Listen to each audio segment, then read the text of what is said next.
رات کے 8 بجتے ہی امی نے ہم دونوں بہن بھائیوں کو سونے کے لیے کہہ دیا۔ میں نے احتجاج کیا کہ امی، ابھی تو 8 بجے ہیں، ابھی تو میں نے اپنا پسندیدہ ڈرامہ دیکھنا ہے، میں ابھی سونا نہیں چاہتا۔ لیکن امی نے غصے سے کہا کہ میں کہہ رہی ہوں کہ سو جاؤ، کوئی ڈرامہ شرامہ نہیں دیکھنا، ڈرامے دیکھ دیکھ کر ہی تم دونوں بہن بھائی بگڑتے جا رہے ہو۔ مجبوراً ہمیں امی کی بات ماننا پڑی۔ ہم بہن بھائی صحن میں اپنی اپنی چارپائی پر چلے گئے۔ میں بستر پر لیٹ تو گیا لیکن نیند میری آنکھوں سے کوسوں دور تھی۔ مجھے غصہ بھی بہت آ رہا تھا کیونکہ آج میرے پسندیدہ ڈرامے کی آخری قسط تھی۔ سمجھ میں نہیں آ رہا تھا کہ امی نے ہمیں رات 8 بجے ہی کیوں سونے کا کہہ دیا تھا۔ امی کمرے سے ایک اور چارپائی نکال لائیں اور اس پر بستر بچھایا تو مجھے حیرت ہوئی۔ صحن میں پہلے ہی 3 چارپائیاں اور بچھی ہوئی تھیں، ایک پر میں، دوسری پر میری چھوٹی بہن سائمہ اور تیسری پر امی سوتی تھیں۔ پھر یہ چوتھی چارپائی کس کے لیے بچھائی تھی؟ سائمہ مجھ سے 8 سال چھوٹی تھی۔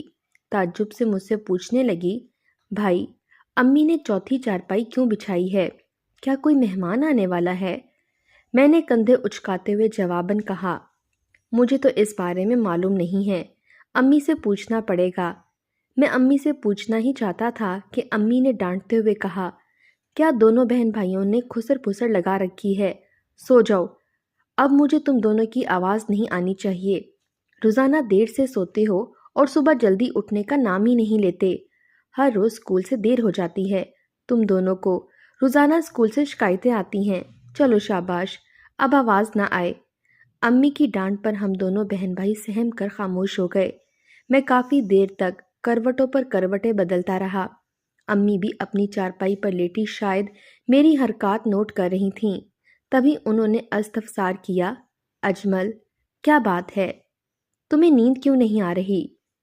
میں نے جواب میں کہا، امی، مجھے کیا پتا کیوں نیند نہیں آ رہی، میں سونے کی کوشش کر تو رہا ہوں۔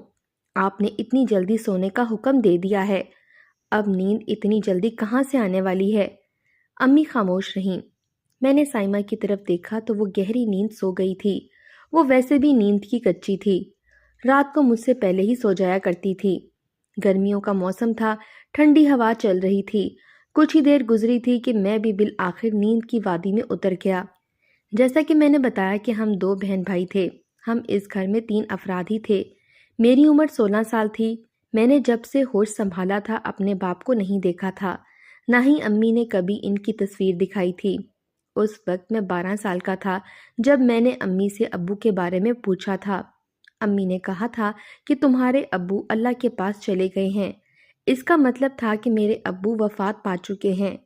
اس دن کے بعد میں نے دوبارہ امی سے ابو کے بارے میں نہیں پوچھا، ہاں البتہ ان کی تصویر کے حوالے سے پوچھا تھا۔ امی نے کہا تھا کہ میرے پاس ان کی کوئی تصویر نہیں ہے، جتنی بھی تصویریں تھیں وہ سب گم ہو گئی ہیں۔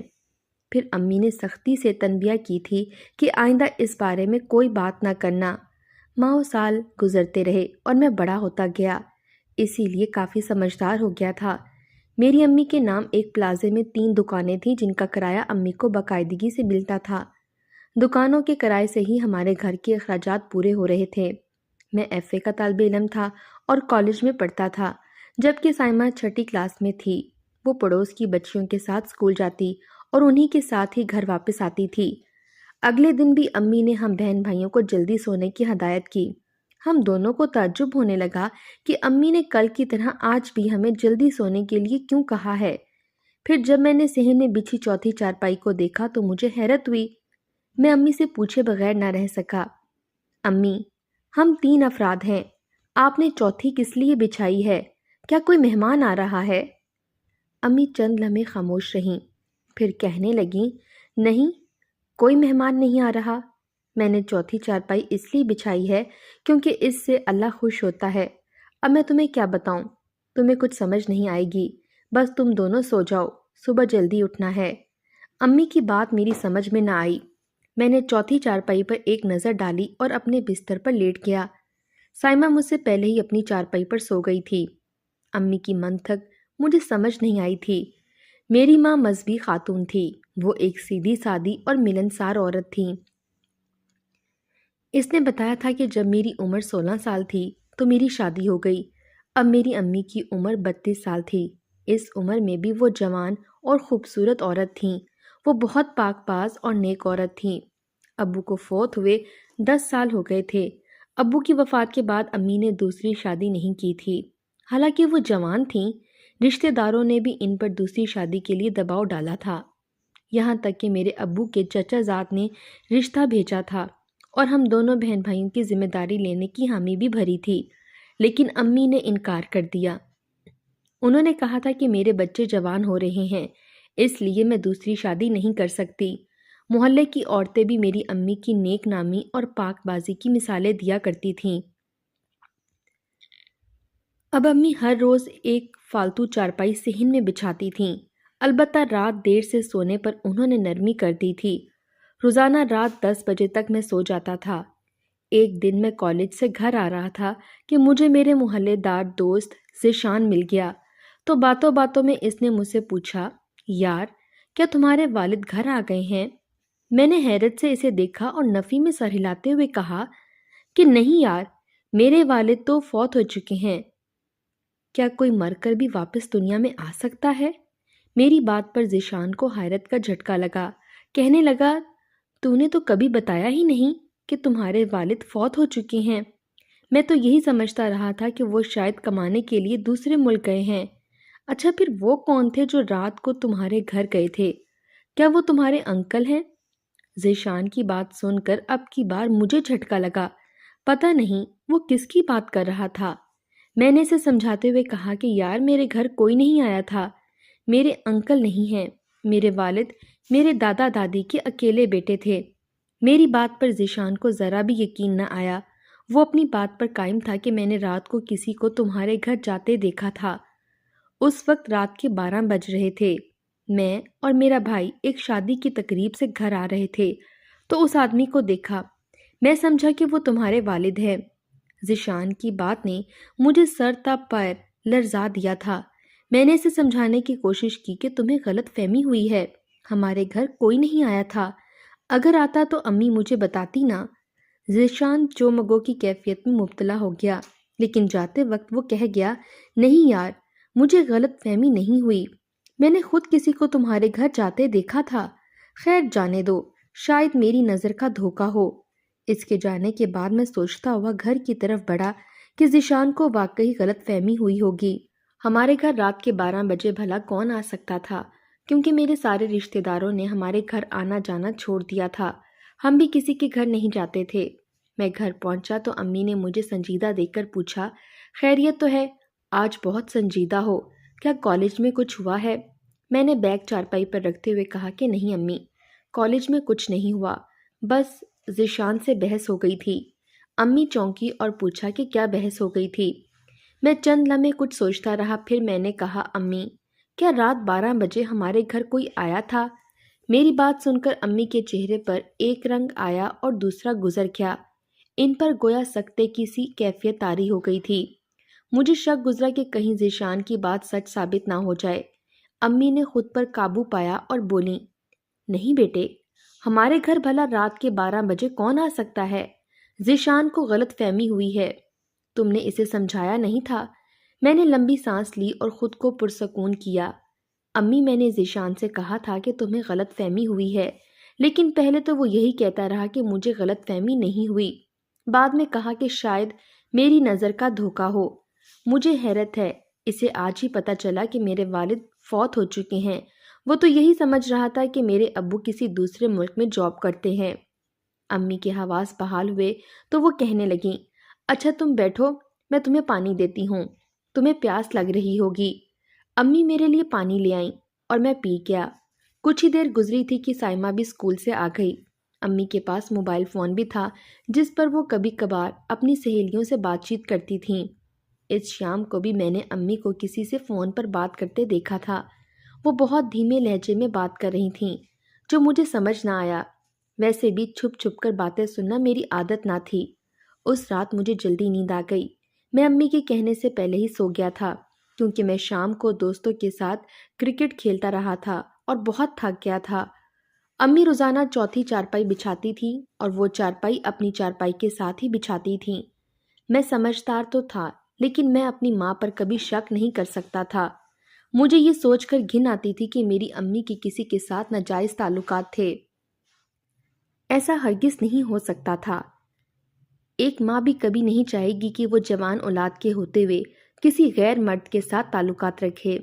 میں نے ذیشان کی کہی ہوئی بات بھلا دی تھی۔ اس دن کے بعد امی بھی کافی پریشان تھیں اور کھوئی کھوئی سی رہنے لگی تھیں۔ نہ جانے وہ کس بات پر پریشان تھیں۔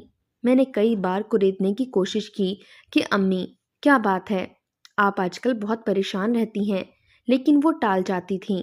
مجھے لگا کہ ضرور کوئی گڑبڑ ہے۔ میری عادت نہ تھی کہ میں ماں کی ٹو میں لگ جاتا۔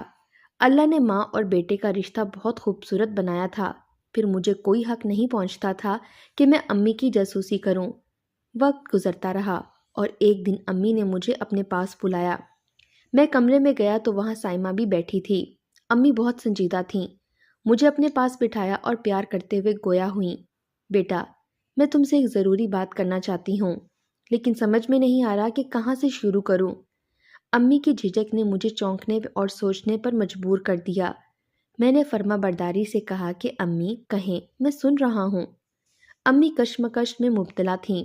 بات کرنے کے لیے ان کی ہمت نہیں پڑ رہی تھی اور میرے اندر ہول سے اٹھ رہے تھے کہ نہ جانے امی کیا بات کرنا چاہتی ہیں۔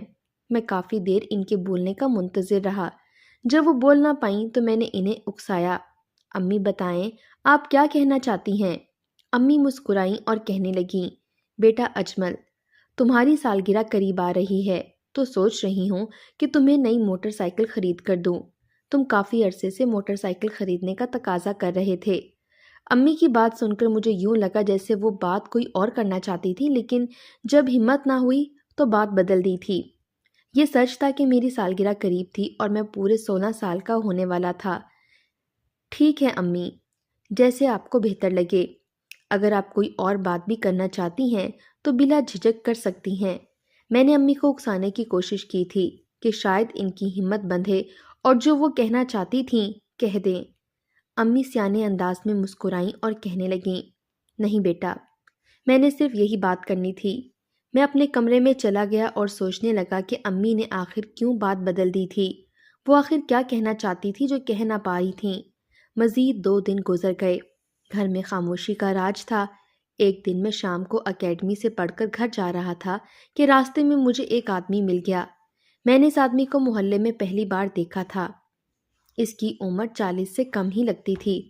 مجھ سے پوچھنے لگا کہ کیا تم اجمل ہو، عزیز کے بیٹے؟ اس آدمی کے منہ سے اپنے باپ کا نام سن کر میں حیران رہ گیا۔ جی میں عزیز صاحب کا بیٹا اجمل ہوں، لیکن آپ کون ہیں اور مجھے کیسے جانتے ہیں؟ میں نے پوچھا۔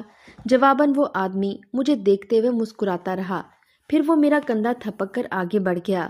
میں سکتے کی کیفیت میں اسے جاتے ہوئے دیکھتا رہا۔ اس نے تو اپنا تعارف بھی نہ کرایا تھا، صرف میرے اور میرے والد کے بارے میں پوچھا تھا۔ میں اس کے پیچھے جانا چاہتا تھا، لیکن وہ گلی میں مڑ کر میری نظروں سے اوجھل ہو گیا تھا۔ گھر جا کے میں نے امی کو بتایا۔ پہلے تو ان کا منہ کھل گیا اور پھر پوچھا کون تھا۔ میں نے کندھے اچکاتے ہوئے کہا کہ امی، میں نے اس آدمی کو آج پہلی بار دیکھا تھا، پتہ نہیں کون تھا۔ خیر، دوسری بار ملا تو میں اس سے پوچھ کر ہی رہوں گا۔ پورا 1 ہفتہ گزر گیا، لیکن وہ آدمی دوبارہ محلے میں دکھائی نہ دیا۔ اماں نے بھی پریشان رہنا چھوڑ دیا تھا۔ وہ بالکل نارمل زندگی گزار رہی تھیں۔ ان کی روٹین وہی تھی، روزانہ 3 کی بجائے 4 چارپائیاں بچھتی تھیں۔ اس رات اچانک آدھی رات کو میری آنکھ کھل گئی۔ چاند کی روشنی صحن میں پھیلی تھی۔ اس رات فین بھی چل رہا تھا کیونکہ موسم گرم تھا۔ میں نے پہلے سائمہ پر نظر ڈالی، پھر امی پر، تو جیسے ہی میری نظر چوتھی چارپائی پر پڑی، مجھے یوں لگا جیسے چوتھی چارپائی پر کوئی سو رہا ہے۔ میں مارے تجسس کے اٹھ کے بیٹھ گیا اور غور سے دیکھنے لگا۔ امی بھی گہری نیند سو رہی تھیں۔ میں چارپائی سے اتر کر چوتھی چارپائی کی طرف گیا اور غور سے سوئے ہوئے وجود کو دیکھنے لگا۔ دل کی دھڑکن خود بخود تیز ہو گئی تھی۔ وہ کوئی آدمی تھا جو گہری نیند سو رہا تھا۔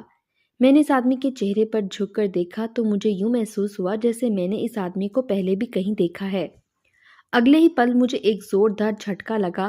وہ وہی آدمی تھا جو 1 ہفتہ پہلے مجھے محلے میں ملا تھا۔ میں حیرت اور پریشان نظروں سے اس آدمی کو دیکھتا رہ گیا۔ وہ آدمی ہمارے گھر میں کیا کر رہا تھا، اور وہ بھی امی کی چارپائی کے پاس والی چارپائی پر؟ میرا دماغ کھول اٹھا اور وہ ہڑبڑا کر اٹھ بیٹھا۔ شور پر امی بھی جاگ گئی تھیں۔ اس نے اپنے منہ پر ہاتھ رکھ لیا تھا۔ میں نے اس آدمی سے غصے سے پوچھا کہ کون ہو تم اور ہمارے گھر میں کیا کر رہے ہو؟ یہ کہتے ہوئے میں نے اس آدمی کا گریبان پکڑ لیا تھا۔ تبھی اماں نے مجھے روکا۔ اجمل، کیا کر رہے ہو؟ چھوڑو ان کا گریبان۔ پھر امی نے اٹھ کر میری گرفت سے اس آدمی کا گریبان چھڑانے کی کوشش کی۔ میں نے ششدر نظروں سے اماں کی طرف دیکھا۔ امی، کیا آپ جانتی ہیں ان کو؟ میں نے حیرت بھرے لہجے میں پوچھا تو امی نے سر ہلا دیا۔ ہاں بیٹا، میں ان کو جانتی ہوں، یہ تمہارا باپ ہے۔ امی کے کہے ہوئے الفاظ باز گشت بن کر مجھے اپنے چاروں طرف چکراتے محسوس ہوئے۔ باپ؟ میں نے غیر یقینی لہجے میں کہا اور اس آدمی کا گریبان چھوڑ دیا۔ امی، آپ نے تو کہا تھا کہ میرا باپ مر چکا ہے، پھر یہ کیسے زندہ ہو گئے؟ میں نے امی کی طرف دیکھتے ہوئے پوچھا تو امی نے سر جھکا لیا۔ میں نے تم سے جھوٹ بولا تھا، تمہارا باپ مرا نہیں تھا بلکہ زندہ تھا۔ میں تمہیں بتانا چاہتی تھی لیکن بتانے کی ہمت نہیں ہو رہی تھی، امی نے روندے ہوئے لہجے میں کہا۔ تبھی وہ آدمی جو میرا باپ تھا بولا، بیٹا، اگر تم یہاں بیٹھ کر تحمل سے میری بات سن لو تو سب پتہ چل جائے گا۔ میں اس آدمی کو دیکھ رہا تھا جو میرا باپ تھا۔ غصے سے میرا رواں رواں کانپ رہا تھا اور مجھے اپنی سماعتوں پر یقین نہیں تھا، لیکن اس آدمی کی کہانی سننا بھی ضروری تھی تاکہ مجھے پتہ تو چلے کہ آخر امی نے ہم سے جھوٹ کیوں بولا تھا، انہوں نے ہمارے باپ کو مردہ کیوں ظاہر کیا تھا۔ میں خاموشی سے بیٹھ گیا اور ان دونوں میں سے کسی کے بولنے کا منتظر رہا۔ چند سیکنڈ کے بعد میرے باپ نے کہنا شروع کیا، بیٹا، جن حالات میں میری تمہاری ماں سے شادی ہوئی تھی وہ بہت ہی کٹھن تھے۔ ہم دونوں چچا زاد ہیں، ہم دونوں ایک دوسرے کو پسند کرتے تھے۔ میرا باپ غریب آدمی تھا اور اس کی پرچون کی دکان تھی جس سے ہمارا گزر بسر بہت مشکل سے ہو رہا تھا، جبکہ تمہارے نانا یعنی میرے تایا بہت امیر تھے، ان کے پاس اللہ کا دیا سب کچھ تھا۔ شہر کے ایک بڑے پلازے میں ان کی 3 دکانیں تھیں جو انہوں نے تمہاری ماں کے نام پر لگائی تھیں کیونکہ وہ تمہاری ماں سے بہت محبت کرتے تھے۔ میں ایک پرائیویٹ کمپنی میں جاب کرتا تھا، اب میری تنخواہ صرف 15,000 تھی۔ میں دبئی جانا چاہتا تھا اور بہت سا پیسہ کمانا چاہتا تھا تاکہ ہم سب خوشحال زندگی گزاریں۔ میرے ابا مجھے دبئی بھیجنے پر تیار نہ تھے، وہ کہتے تھے جو کچھ بھی کرنا ہے یہیں پاکستان میں کرو، لیکن میں جانتا ہوں کہ یہاں پرائیویٹ کمپنیاں اور فیکٹریاں 15,000 سے زیادہ تنخواہ نہیں دیتیں۔ بہرحال ہماری شادی ہو گئی اور میں نے دبئی جانے کی کوشش جاری رکھی۔ 1 سال کے بعد تم پیدا ہوئے تو مجھے دبئی کی ایک کمپنی سے ملازمت کی آفر آ گئی اور میں دبئی چلا گیا۔ وہاں میں نے 4 سال خوب کمایا، جتنا بھی کماتا تمہاری ماں کو بھیجتا رہا۔ تمہاری ماں نے ان پیسوں سے یہ گھر خرید لیا۔ 4 سال بعد میں دبئی سے واپس پاکستان آیا۔ 3 ماہ یہاں گزارنے کے بعد میں واپس دبئی چلا گیا۔ 1 سال بعد میں دوبارہ آ گیا۔ جب میں 1 ماہ کے بعد واپس گیا تو وہاں کچھ عرصے کے بعد کسی نے میرے نام پر بنے جعلی اکاؤنٹ میں کروڑوں روپے بھیج دیے۔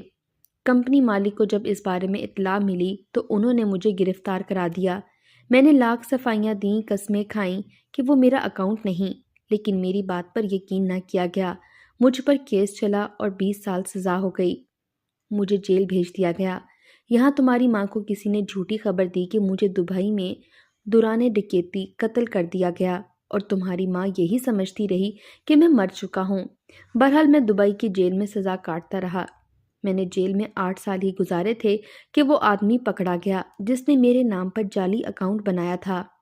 تفتیش پر اس نے اقرار کیا اور یوں مجھے 8 سال کے بعد باعزت بری کر دیا گیا۔ میں واپس پاکستان آ گیا۔ تمہاری ماں بھی مجھے دیکھ کر حیران رہ گئی تھی۔ میں نے جب اسے ساری بات بتائی وہ رو پڑی۔